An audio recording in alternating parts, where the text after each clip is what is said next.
So what's going on, guys? My name's Chopper, and I hope everybody's having an awesome day. And in this video, guys, we're going to be looking at 50 Minecraft survival tips. Some things that are going to help you out in your game tremendously. Some of these tips are going to help you with game knowledge. Other ones are going to be little tricks that you probably didn't know about. But overall, this should improve your game significantly and is going to make your survival experience that much better. Now, before we jump into the tips today, guys, I worked unbelievably hard on this video. So if we could shoot for an insane like goal of 5,000 likes, I would really appreciate that. And of course, if you are new around here and this is your first time watching one of my videos, welcome, and there's going to be plenty more Minecraft videos to come, so make sure to go ahead and subscribe and stick around for much more. And let me know down below in the comment section which one of these tips in this video helped you the most. I'd love to know what it is so I can help you guys make better guides in the future. But without further ado, guys, let's get into the top 50 Minecraft survival tips to help you out in your game. Tip number 50, guys, is going to be staircase mining. Now, as some of you may or may not know, digging straight down in Minecraft is never a good idea, and probably one of the safer ways to go about it is by doing something called staircase mining, where you leave a block after you've already mined a certain level so you can kind of jump back onto it after you've gone deep enough and you want to get out. What this ends up doing is it makes it a lot safer so you don't fall, and also makes it tremendously easier to escape once you're done mining in that particular cave. So in general, I always recommend you incorporate some kind of staircase mining depending on where you're going. Tip number 49 is a nice little trick that will save your life when using a water bucket. Now, in general, I recommend you carry a water bucket, and we're going to talk about all the things you can do that are useful with that a little bit later. But one certainly thing you can do if you're falling from a high up place is to save yourself by placing water at the right moment before you hit the ground. And the way you do this is spam your jump button and also spam your place button as you're falling. And just before you hit that last block, that water should be able to save you and you'll take no damage at all. Number 48 is going to be to isolate your ores when mining. For example, I'm going to show you right here what this could look like if you stumble across some diamonds and they're maybe in a little bit of a rough spot. That could be dangerous if you lose them and you mine them in the wrong spot. The best way to do this is to cut out everything around it so the block is sort of just hovering, and then when you know it's safe, you go ahead and pick up that very valuable ore, because the last thing you'd want to have happen is to mine that ore and it ends up falling into a lava pit or somewhere where you just can't reach it. Number 47 is going to be using your swimming mechanic properly. Now, before I got back into Minecraft, the swimming mechanic was not a thing, and so when I got back into the game, this was all brand new to me. But when you hold shift while you're underwater, you go into a swimming animation and you go significantly faster than you would if you were just sort of like wading in the water. And so this is the best way to transport. You can cover some pretty nice ground doing this. If you come out of the water, you will leave your swimming animation, but it is the best way to swim hands down. Coming in at number 46 is going to be making coal blocks for better efficiency. Now, I recommend doing this in a couple circumstances. Either if you're going to be transporting a lot of coal from one area to another and you want to save space, it's good to make them into blocks. But also, if you just want to maybe burn a little bit more materials, then coal blocks are better to do it than just single individual ores. But either way, they're both very good. If you're doing some serious smelting, and I mean like absolutely serious, then probably make coal blocks, as the efficiency will count in that regard. But otherwise, you can do what you feel is necessary. Tip number 45 is going to be trading simple items to villagers to get emeralds. I don't ever recommend your primary source of emeralds being mining it, because you're just not going to find too many. If you trade simple items like some vegetables or whatever you have at your hand to get some emeralds to begin with, trade up with some other villagers, and then eventually work your way up to maybe getting diamonds from some of them or just some really top tier stuff, that is the best way to make use of all your excess items you don't want, and then also use your emeralds, because you can't make tools out of that kind of stuff. You also really have no other use for emeralds besides maybe decoration, but I really recommend using those as a currency to get good stuff from the villagers, after trading your throwaway items, of course. Tip number 44 is going to be using your gold nuggets to make healing items. Odds are, after you've done quite a bit of mining, you're going to end up with a bit of excess gold, and clearly you're not going to really want to make that your primary source of tool making. So what you can do with all that excess gold? Making gold nuggets and then placing it on a lot of your food items is going to be the best healing item you could ever give yourself. Golden healing items are the best thing to have against the fight if you're facing a really difficult enemy, or if you're just in a lot of trouble and you don't want to lose your stuff and die. A gold healing item can instantly restore you back to full health and can save you from a lot of bad scenarios. Number 43 is going to be using redstone to make safety doors. Now, the best way to do with all your excess redstone is to maybe make some kind of safe for your valuables, and then make it so only the door will open with an iron door using redstone. You can open it from wherever the trail leads, wherever you want the lever to be to get into that safe, but it's a good thing to hide all your valuables. Number 42, if you're ever exploring underwater and you come across one of these temples, odds are you're going to find some underwater zombies, and these guys can be a little bit tough, and some of them throw tridents, which travel really fast underwater and can just absolutely beam you. Now, and your problem is bows aren't super effective effective down here. However, you can still use them. But what you're going to notice is that your bow drops off significantly while it's in the water, but you can still damage if you compensate a little bit and just aim higher. I don't recommend you fight these things unless you absolutely have to, but that's the best way to go about it to keep them away at a distance, is to compensate with your bow a bit if you're stuck underwater. If you are going to be traveling underwater and swimming and exploring, then if you have armor and enchantments at this point, I recommend going for the ones that are specifically made for the water. For example, you can get an enchantment on your helmet that actually allows you to breathe for longer underwater. You can also get an enchantment on your boot that makes you be able to swim much faster while you're underwater, even if you're in that swimming animation, and it's great. I absolutely recommend it if you're going to be doing any kind of water exploring. Number 40 is kind of an organizational tip that I think will help you in the long run. I recommend when storing food, you have two different chests. You have one for cooked materials and things that are ready to be used,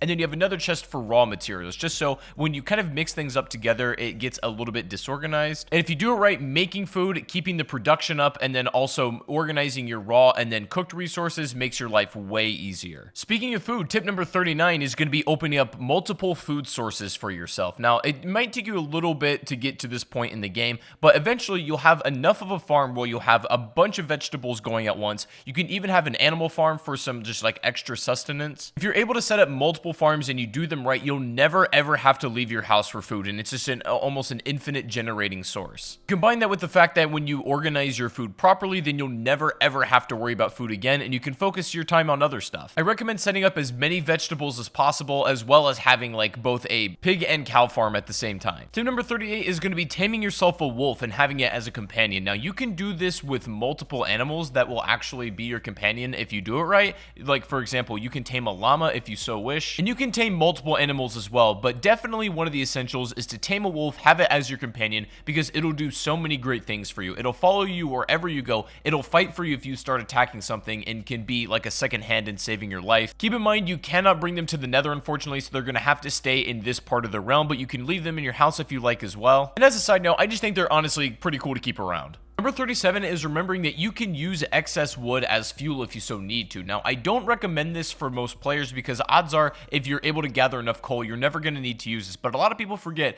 they can burn in the oven using some excess wood they have, and they don't necessarily need to have coal on hand. You can also make charcoal if you need. However, I will say wood has much more utility than just burning it, so make sure you think twice about doing it and only do it if it's your last resource. Tip number 36 is going to be keeping a lava pit as sort of a garbage bin. Now, odds are when you've done enough of survival, you have a lot of excess material that you can just throw away, and there's not really a clear place to do away with it. You might accidentally keep picking it back up and just getting in the way. It's getting annoying, so keep a lava pit somewhere safe. Obviously not by any wood, as it'll catch on fire, but if you keep it around some stone, you can just use this as a trash can to throw all your excess materials away. Tip number 35 is going to be keeping your nether portal safe. Now, it doesn't really matter too much where you put it in like the regular earth realm on Minecraft. Like, you can keep it in your house, you can put it on a hill, whatever you want. What's important is protecting it on the other side when you get to the nether, because what happens is it's going to spawn essentially anywhere in the nether at all. And if as soon as you come out of the nether, you're in danger from like a ghast or something, or there's a lot of enemies around you, it's just in an unsafe place. What I recommend you do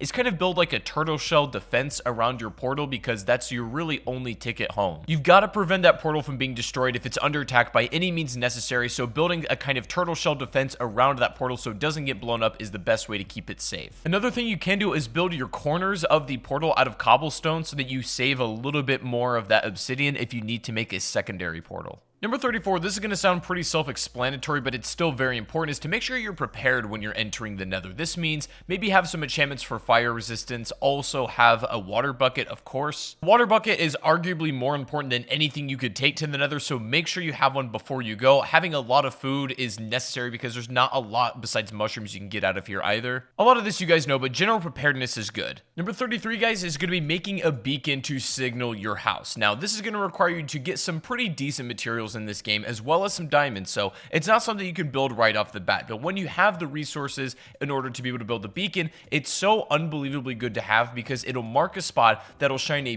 bright beam right into the sky, pointing out where you need to be. The beacon is so important to not get lost if you're struggling with that. Tip number 32 is iron is one of the most valuable things in the game, even though it's very easy to find. It is the best multi-purpose ore you can ever have, so what I recommend you do with all of your iron is make all of your like everyday tools, your swords that you're going to burn through, your pickaxes, your armor, whatnot. If you have diamond stuff, that should be for only when and if you need it. But you should have loads of iron tools in circulation, and if one breaks, it doesn't matter because the resource is very easy to find. It's a very strong material on everything it's used on, and I recommend in general just stocking up on it to have at your leisure. Number 31 is going to be making yourself some potions. This is likely going to be after you visited the Nether at least once and gathered some materials, but potions are so useful to have at hand, and they range for anything from having a potion of night vision ability, some that heal you, some that make you invisible, you name it. There's an unbelievable amount of potions in this game, and I recommend that if you really want to start taking this game to the next level and using some cool abilities, to invest in that. You're going to need to get the required tools and materials to brew the potions, obviously, but it's definitely worth something sinking your time into.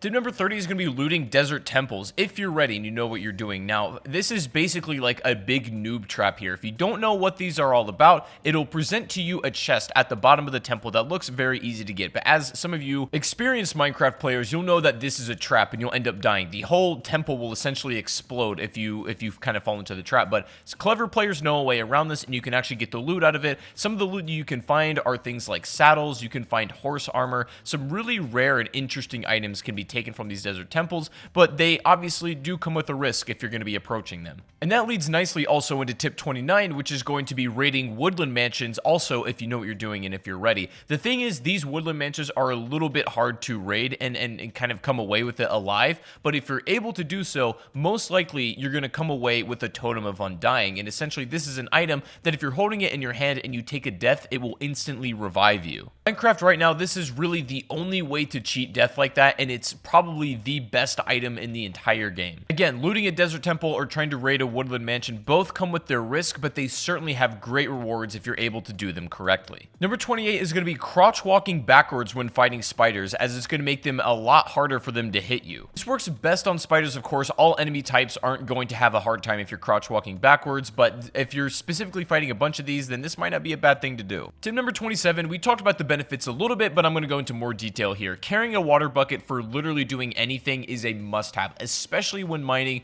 Even when fighting in combat is a good idea as well. If you're getting swarmed by mobs, literally just throwing water down will make it a lot harder for them to reach you and can basically be your escape. Setting a water bucket fall all the way down maybe like a mine shaft or some kind of cave, and you can just swim right back up instead of having to climb up is a great idea as well. Always carry a water bucket, guys. Always. Tip 26, if you're trying to clear out a maybe big section of a cave and you don't want to manually mine it, if you pack it with TNT, explode it, you're going to make so much ground and create a lot of excess resources that if that's what you're needing, then this is probably the best way to do it. TNT is pretty easy to make. You just need some gunpowder from creepers and things like that. It can be really helpful for mass clearing out a cave. It opens it up for you to do some actual like real mining inside of there and gives you just much more room in general. Tip 25 is saving the bottom trunk of the tree for last. What you can do with this, it's like a little quality of life thing. You save that one for the final break, so you can stand on top of it and break the rest of the tree so that it despawns, and then you get all of the wood, even if it's a little bit high up and out of your range. So you can break that one for the final, and then you end up with exactly the amount of wood that you should get from that tree, but it just saves you a bit of time. Tip 24 is making a shield to use against the pesky skeletons. A lot of new players struggle playing against skeletons just because they can hit you from a range, and it's a little bit hard to take these guys down, especially when there's a lot. But when you have a shield, you're able to hold this thing out in front of you as protection. You can hold it in your other hand if you like and have the sword in the other hand that's not being used, and you can take these things down with ease. Now, the shield is just a good tool to have in general. I think one of the most useful pieces of equipment you can make for yourself, but it's especially good against skeletons and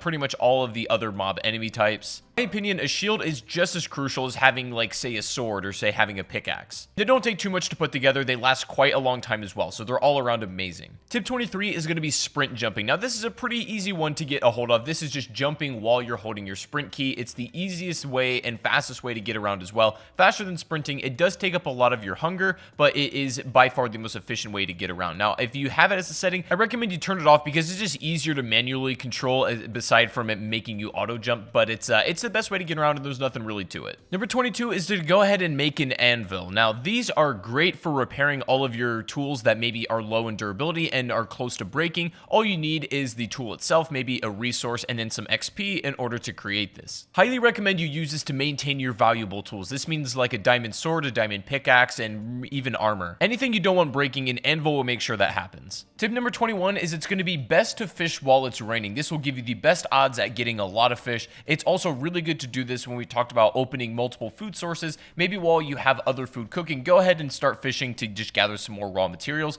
It's also a chance that while you're fishing, you can grab things like armor. You might accidentally yoink a pair of leather boots right out of the water, and that happens sometimes, but more often than not, you're going to get some fish that's just going to be extra resources for you. It's best to do it while it's raining once again, so I recommend you take full advantage of the river and sea while that's actually happening. Tip number 20, bringing some seeds and even bone meal into caves is always a good idea, especially if you're going to be doing some extended mining. What I mean by that is like not leaving for a very long period of time to a point where you may run out of food. If you have bone meal, you have some seeds, maybe some mushrooms, you can actually grow some food down in the caves where you have some dirt. And sometimes that may be enough that what it is to keep you alive. Now, I don't think you're going to be using this all of the time, but it's one of those things that, in my opinion, is better to have it and not need it than to need it and not have it. You should ideally go into a cave with enough food, but if that's not the case, then do this. Number 19, a neat little trick with torches you can do. If you're underwater, you're drowning, and you don't have air anytime soon, you can take torches, go up against a wall, and start spamming them. And what this is going to do is create a small air pocket for a short period of time until the torch breaks, allowing you to get some of those bubbles back, maybe giving you back to full air, or at least making a way where you can hit the surface again. Back in the day, one torch used to restore you to full air instantly, but they've kind of nerfed it since then. But if you still spam your torches, you can get almost the same effect, and it should save your life if you need it. Number 18, guys, don't even bother making gold tools whatsoever, especially swords, especially equipment that you're going to be using quite a bit, even in combat. Even though gold is a rare material, it's kind of a cool resource to find, and it's exciting.